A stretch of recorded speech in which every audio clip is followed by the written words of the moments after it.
Good morning students. देखो, science है।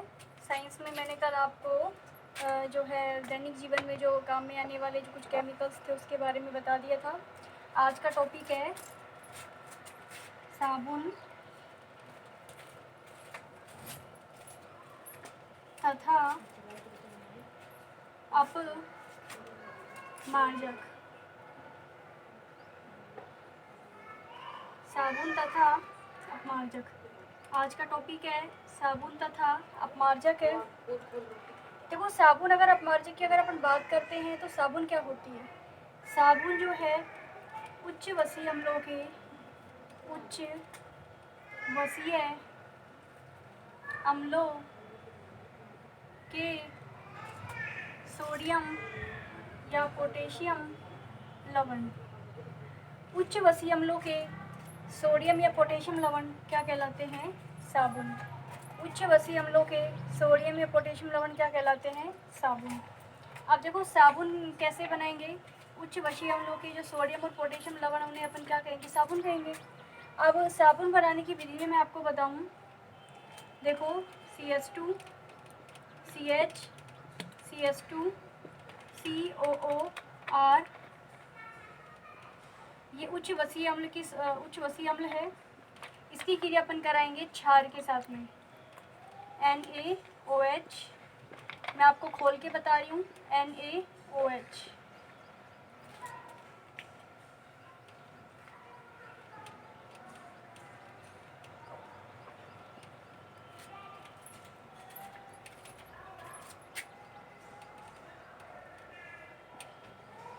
देखो, ये हो जाएगा RCOO Na।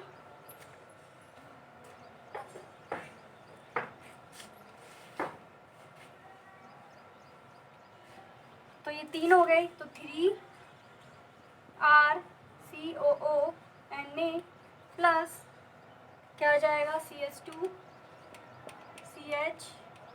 CH2 और ये क्या हो जाएगा आपका? OH। क्या हो जाएगा? OH। ये जो है ग्लिसरॉल है, ग्लिसरॉल। और ये क्या हो जाएगा? साबुन का सोडियम, यानी सोडियम क्या हो जाएगा आपका? जो कार्बोक्सिलेट है, कोई भी कार्बोक्सिलिक अम्ल का लवण हो जाएगा, ये सॉल्ट हो जाएगा। तो ये इसको अपन साबुन कह सकते हैं। जनरली NaCl नमक डालकर जो है साबुन को निक्षेपित किया जाता है, अलग किया जाता है। तो ध्यान रखना, ये वसीय अम्ल उच्च वसीय अम्ल हो गई, उच्च वसीय अम्ल हो गई, उच्च वसीय अम्ल। ये हो गए क्षार, सोडियम हाइड्रोक्साइड, सोडियम हाइड्रोक्साइड। उच्च वसीय अम्ल की सोडियम हाइड्रोक्साइड से कराएंगे क्रिया, साबुन बनी और क्या बन जाएगा फिर? ग्लिसरॉल।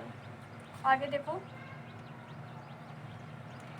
अब इस साबुन को अलग करने के लिए जो क्या मिलाया जाता है? इसके अंदर NaCl मिलाया जाता है और NaCl मिलाकर उनको जो क्या किया जाता है? सेपरेट किया जाता है। देखो, साबुन में अगर अपन डालते हैं NaOH अगर डालते हैं तो साबुन आपकी कैसी बनेगी? जो कैसी बनेगी साबुन आपकी? कास्टिक सोडा वाली बनेगी, जो कपड़े धोने की साबुन होती है। अगर साबुन में हम डालते हैं KOH तो साबुन आपकी मृदु बनेगी, जो मृदु साबुन होती है, जैसे नहाने की साबुन हो गई, शैम्पू हो गई। तो नहाने की साबुन और शैम्पू के अंदर क्या मिलाया जाता है? KOH। और वैसे क्या मिलाया जाता है इसके अंदर? कपड़े धोने की साबुन में NaOH को कास्टिक सोडा भी कहते हैं। कई लोग कास्टिक सोडा से घर में भी जो है कपड़े धोने की साबुन बना लेते हैं। ठीक है, अब आगे देखो,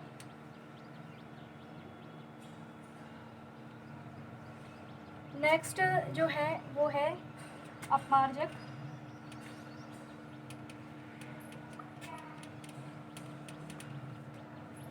नेक्स्ट जो है वो है अपमार्जक। देखो, जो अपमार्जक होता है, अपमार्जक के लिए क्या किया जाता है? अपमार्जक की अगर बात की जाए तो अपमार्जक साबुन के जैसे ही होते हैं, कठोर और मृदु दोनों प्रकार के जल में क्या करते हैं? ये पार्टिसिपेट करते हैं। कठोर और मृदु दोनों प्रकार के जो है जल में क्या करते हैं? भाग लेते हैं। तो अपमार्जक जो है कठोर मृदु दोनों प्रकार की जल से क्रिया कर सकते हैं, लेकिन साबुन जो होता है वो मृदु जल के साथ झाग देता है, कठोर के साथ नहीं देता। अब देखो, ये क्या होते हैं? ROSO3Na, ठीक है, ROSO3Na हो सकता है, या RC6H5SO3Na।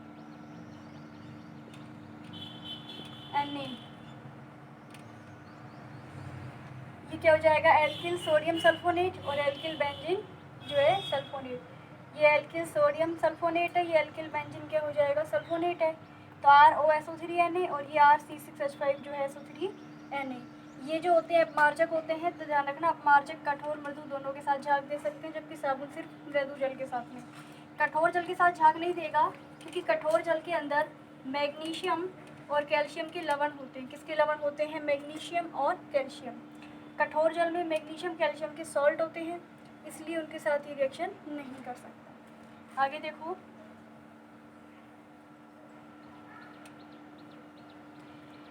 इसके बाद मैं आपको जो नेक्स्ट है वो बता देती हूँ। इसके अलावा जो है एक विधि आती है, ये ध्यान रखना कि चाहे साबुन हो या मार्जक हो, अगर मैं उच्च वसीय अम्लों का एग्जाम्पल देना चाहूँ तो उच्च वसीय अम्लों में जैसे अपन एग्जाम्पल दे सकते हैं, ओलिक अम्ल हो जाएगा, ओलिक अम्ल, पोमेटिक अम्ल, ओलिक अम्ल, पोमेटिक अम्ल,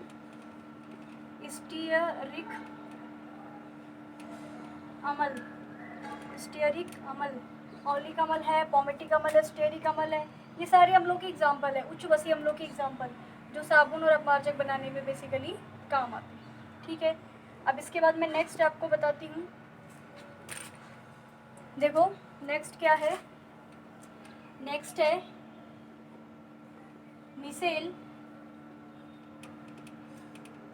मिसेल निर्माण। मिसेल निर्माण, देखो मिसेल निर्माण की जो विधि है उसमें क्या किया जाता है, जो मिसेल निर्माण की विधि है, इस विधि के अंदर जो कपड़े धोने की जो विधि होती है, कपड़े की जो सफाई होती है वो इसी विधि द्वारा होती है, मिसेल के द्वारा।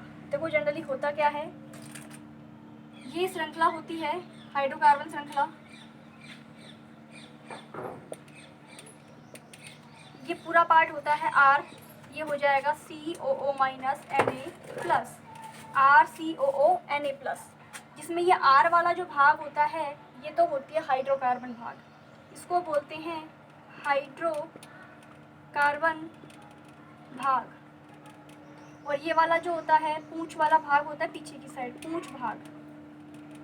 और साथ में जल में अविलेय या जल विरोधी कह सकते हो, जल विरोधी, जल में नहीं घुलेगा और तेल में घुल जाएगा, तेल में घुलनशील, तेल में घुलनशील।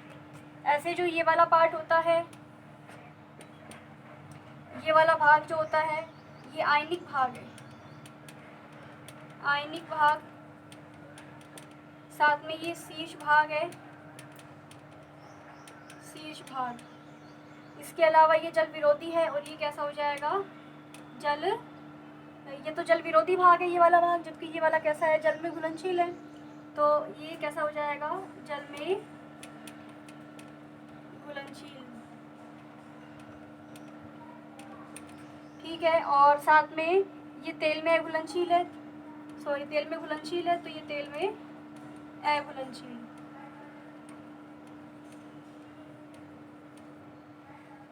देखो अब इसको इस तरीके से समझ सकते हैं, ये कोई चिकनाई है, कोई भी चिकनाई जो बूंद है ये इसके चारों तरफ हो गई, ये COO- Na+, COO- Na+,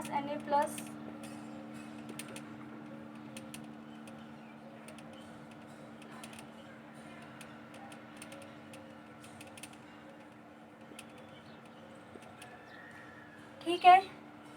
जो ये वाला पार्ट होता है, बीच वाला पार्ट, इस बीच वाले पार्ट को हम लोग क्या बोलेंगे, इस बीच वाले पार्ट को क्या बोलेंगे, जो बीच वाला पार्ट है, इस बीच वाले पार्ट को अपन जो है चिकनाई बोलेंगे, गंदगी या चिकनाई जो कपड़े पे लगी हुई है, उसको क्या करना है, आपको सेपरेट करना है। तो देखो सेपरेट करने के लिए क्या करोगे, हटाने के लिए ये जो आपको दिख रहा है ये साबुन हो गई, साबुन के दो भाग हो गए, ये तो हाइड्रोकार्बन श्रृंखला हो गई और ये वाला शीर्ष भाग हो गया। अब इस शीर्ष भाग में तो पानी है, अब ये जो हाइड्रोकार्बन वाला भाग है ये चिकनाई को खींचेगा अपनी तरफ, तो चिकनाई खींच के इन हाइड्रोकार्बन वाले पार्ट में क्या हो जाएगी, आ जाएगी। और इस वाला और आगे इसमें क्या है, पानी है, क्योंकि ये जल जो है कैसा वाला पार्ट है, ये जल में घुलनशील है, या कह सकते हो जल स्नेही पार्ट है, हाइड्रो जो क्या आ जाएगा तो हाइड्रोफोबिक है। और ये कैसा हो जाएगा, ये वाला जो पार्ट है ये जल में घुलनशील होगा। तो अब इस वाले पार्ट के अंदर क्या होगा, जो ये हाइड्रोकार्बन वाला पार्ट है इसके अंदर तो क्या चली जाएगी, चिकनाई चली जाएगी, और इसके अंदर क्या है, जल है। तो ये चिकनाई जब हम कपड़े को रगड़ते हैं तो ये चिकनाई यहाँ से इस हाइड्रोकार्बन से इसके अंदर आ जाएगी, और इसके अंदर ऑटोमेटिक जल है और जल के अंदर ही चिकनाई घुलेगी, और इस तरीके से कपड़ा जो है, कपड़े से वो चिकनाई हट जाएगी और कपड़ा कैसा हो जाएगा, साफ। तो आपको ध्यान रखना है कि मिसेल की विधि के द्वारा जो है कपड़े की सफाई की जाती है, यानी जो चिकनाई है वो आ जाएगा इस पार्ट में, यहाँ पे जल है और यहाँ से जो गंदगी है वो इस पार्ट में जाएगी और चिकनाई यहाँ से क्या हो जाएगी, हट जाएगी, और कपड़ा क्या हो जाएगा, साफ। तो इस प्रकार क्या किया जाता है, मिसेल की विधि के द्वारा जो है कपड़े की सफाई की जाती है। अब देखो ये जो विधि है, अगर मैं साबुन से कपड़े साफ करने की बात करूँ तो भी यही विधि काम आएगी, अगर मैं डिटर्जेंट या अपमार्जक से अगर कपड़े की सफाई की बात की जाए तो भी जो है यही विधि क्या करेगी, काम में आएगी। तो दोनों ही विधि के द्वारा जो है, मतलब दोनों ही इसी विधि के द्वारा कपड़े की सफाई करेंगे। डिटर्जेंट और जो साबुन है इन दोनों में अब मैं कुछ डिफरेंसेस आपको बता देती हूँ।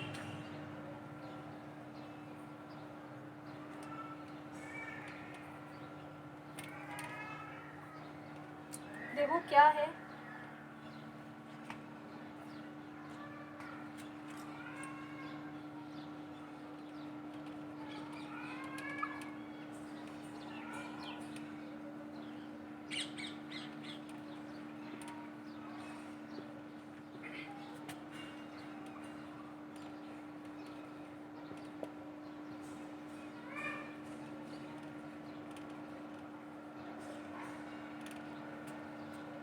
साबुन और अपमार्जक में अगर अंतर बताऊं तो ये उच्च वसीय अम्लों के सोडियम या पोटेशियम लवण है। उच्च वसीय अम्लों के सोडियम या क्या हो जाएगा, पोटेशियम लवण, जबकि उच्च वसीय अम्लों की क्या हो जाएगा, सल्फोनेट लवण। कौन से लवण है, सल्फोनेट लवण। उच्च वसीय अम्लों के सोडियम या पोटेशियम लवण, जबकि ये हो जाएंगे सल्फोनेट या बेंजीन जो है लवण आ जाएंगे। दूसरा अगर मैं आपको बताऊं, ये तो क्या आ जाएगा, सोडियम या पोटेशियम, जबकि ये कैसा हो जाएगा, सल्फोनेट हो जाएगा। अगर इसकी बात करें तो ये आपका कठोर जल में झाग नहीं देगी, सिर्फ क्या करेगी, मृदु जल में झाग देगी, जबकि डिटर्जेंट आपके कठोर व मृदु दोनों ही प्रकार के जल में क्या करेगा, भाग लेगा, यानी दोनों ही प्रकार के जल में सफाई कर सकता है। ठीक है।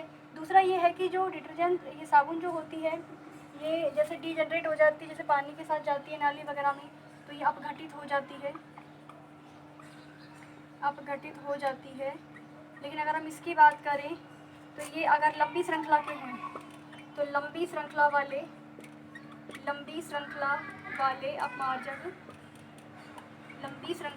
अपमार्जक अपघटित नहीं होते हैं, नालियों में जाते हैं वहीं के वहीं जमा हो जाते हैं, इनका अपघटन नहीं होता। तो लंबी श्रृंखला वाले अपघटित नहीं होंगे, अगर छोटी श्रृंखला वाले हैं तो हो जाएंगे, और ये अपघटित हो जाते हैं। ये केवल मृदु जल में झाग देती है, क्योंकि कठोर जल के साथ में ये क्या बनाएगी, मैग्नीशियम या कैल्शियम के लवण है वो अवक्षेपित हो जाएंगे, और ये कठोर मृदु दोनों प्रकार के जल में भाग लेगी। ये सोडियम या पोटेशियम के साथ में काम करेंगे, जबकि ये सिर्फ क्या करेंगे, उच्च वसीय अम्लों की सोडियम या पोटेशियम लवण हो गए, जबकि ये क्या करेंगे, जो है बेंजीन सल्फोनेट या एल्किल सल्फोनेट होती हैं। तो ध्यान रखना इसको। आज के लिए इतना ही, थैंक यू।